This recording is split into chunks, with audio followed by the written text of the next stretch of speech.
Hello বন্ধুরা, আসসালামু আলাইকুম। আপনারা সবাই কেমন আছেন? আশা করছি সবাই খুব ভালো আছেন। আলহামদুলিল্লাহ আমিও খুবই ভালো আছি। ইনস্টাগ্রামে দেখছিলাম খুব ভাইরাল চলছে ক্যারামেল পুডিং, তো আমিও বানিয়ে ফেললাম ক্যারামেল পুডিং বাড়িতে খুব সহজেই। চলুন দেখে নিই পুরো রেসিপিটা।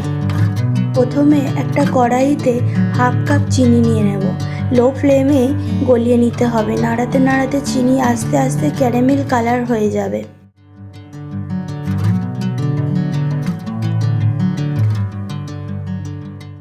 গোল্ডেন ব্রাউন হয়ে যাবে তখন গ্যাস বন্ধ করে দিন। খেয়াল রাখবেন যেন বেশি পুড়ে না যায়। 4 থেকে 5টা ব্রেড বাদামি অংশটা কেটে ছোট ছোট করে টুকরো করে নিন।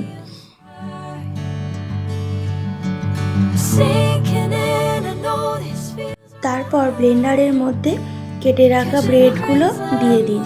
তারপর 2টো ডিম দিয়ে দিন আর হাফ কাপ দুধ দিয়ে দেবেন।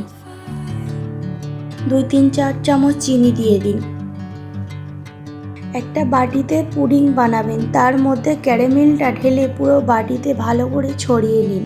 ব্লেন্ড করা ব্যাটারটা ক্যারামেলের উপরে ঢেলে দিন।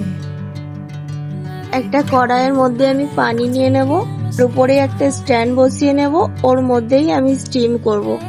এবার বাটিটা ফয়েল বা একটা প্লেট দিয়ে ঢেকে 30 থেকে 40 মিনিট স্টিমে রান্না করে নিন। তারপর একবার দেখে নেব, একটা কাঁটা চামচ ঢুকিয়ে দেখে নেব আমাদের পুডিংটা হয়েছে কিনা।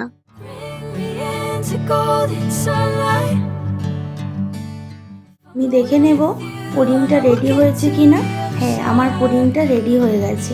তো আমি ভালো করে ওটাকে তুলে প্লেটে ঢেলে নেব।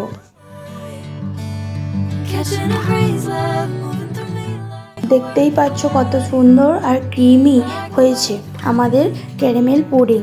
তোমরাও একবার বাড়িতে বানিয়ে অবশ্যই ট্রাই করো। রেসিপিটা ভালো লাগলে ভিডিওটা লাইক করো, বন্ধুদের সাথে শেয়ার করো, আর এরকম আরও সুন্দর রেসিপি পেতে আমাদের পেজটা অবশ্যই ফলো করতে ভুলবেন না।